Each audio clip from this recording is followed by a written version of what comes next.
হরে কৃষ্ণ। আজ আমরা চলে এসেছি নদিয়া জেলার নবদ্বীপ ধামের প্রাচীন মায়াপুরে অবস্থিত এক অপূর্ব আধ্যাত্মিক ও দর্শনীয় স্থানে।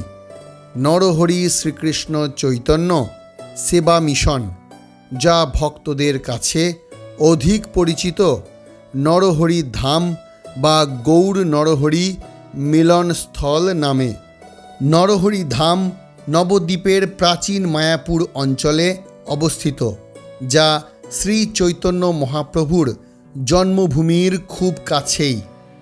মন্দির প্রাঙ্গণে রয়েছে ভগবান শ্রীকৃষ্ণের রাসলীলা ও বৈষ্ণব ধর্মের বিভিন্ন চিত্র ও বিগ্রহ, যা দর্শনার্থীদের এক অনন্য আধ্যাত্মিক অনুভূতি প্রদান করে। প্রতিদিন বহু ভক্ত ও পর্যটক এখানে আসেন। আশ্রম প্রাঙ্গণের আরেকটি উল্লেখযোগ্য আকর্ষণ হল এখানকার আধ্যাত্মিক সংগ্রহশালা বা স্পিরিচুয়াল মিউজিয়াম।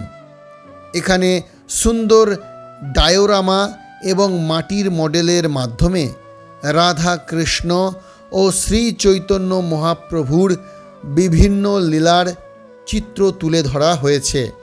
এই ধামের প্রধান আকর্ষণ হল বিশালকায় 60 ফুট উচ্চতার শ্রী গৌরাঙ্গ মহাপ্রভুর মূর্তি। ফাইবার দিয়ে নির্মিত এই সুদৃশ্য মূর্তিটি দূর থেকেই চোখে পড়ে। 2 হাত প্রসারিত করে দাঁড়িয়ে থাকা মহাপ্রভুর এই রূপ যেন সমগ্র মানব জাতিকে আহ্বান জানাচ্ছে হরিনাম গ্রহণ করে প্রেম ও ভক্তির পথে এগিয়ে চলার জন্য। বিশাল এই গৌরাঙ্গ মূর্তিটি বিশ্বের অন্যতম বৃহৎ একক গৌরাঙ্গ মূর্তি হিসাবে পরিচিত।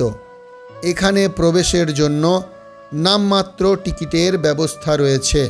গঙ্গার নিকটবর্তী শান্ত ও মনোরম পরিবেশ এই স্থানটিকে ঘুরে দেখার জন্য উপযোগী করে তুলেছে।